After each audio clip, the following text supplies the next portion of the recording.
19년 전 무고한 지적장애인 3명을 억울하게 옥살이시킨 삼례 나라슈퍼 사건을 다시 조사해보니 당시 수사검사의 책임이 없다는 결론이 내려졌습니다. 살인 누명을 썼던 삼례 3인방을 비롯한 사건 관계자들은 면죄부 재조사에 납득할 수 없다며 반발하고 있어 파장이 커지고 있습니다. 조성호 기자입니다. 지난 1999년 2월 전북 완주군 삼례읍 나라슈퍼에서 유모 할머니가 살해당했습니다. 지적장애인들인 이른바 삼례 3인조가 범인으로 지목돼 체포됐습니다.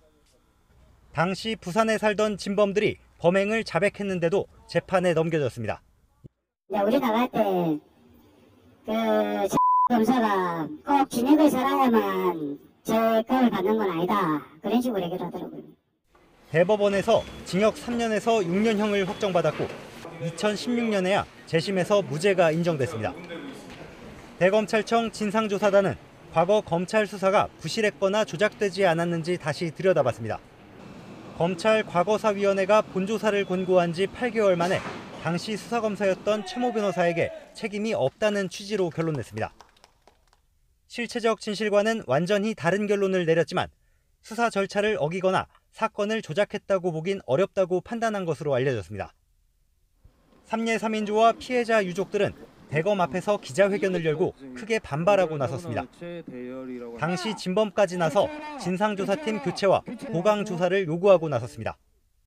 검사도 겁을 주더라고요. 형을 너무 세게 주라 그렇게 검사가 그렇게 판사한테 얘기한다고 했거든요. 검사 앞에서 자백을 했던 사건이에요. 진범이. 그리고 가짜 살인범에게 억울하게 옥살이 시킨 검사, 그리고 진범을 풀어준 검사가 동일인이에요. 오히려 수사검사였던 최 변호사는 최근 허위 주장으로 명예훼손을 당했다며 삼례 3인조와 변호인을 상대로 손해배상 소송을 냈습니다. 재조사 결과를 미리 알고 맞소송을 냈다는 의혹까지 제기되고 있습니다. 삼례 사건 검찰 수사를 둘러싼 세간의 의심을 풀지 못한 채 과거사 진상조사 활동은 올해 연말 종료를 앞두고 있어서 논란이 커질 것으로 보입니다. YTN 조성호입니다.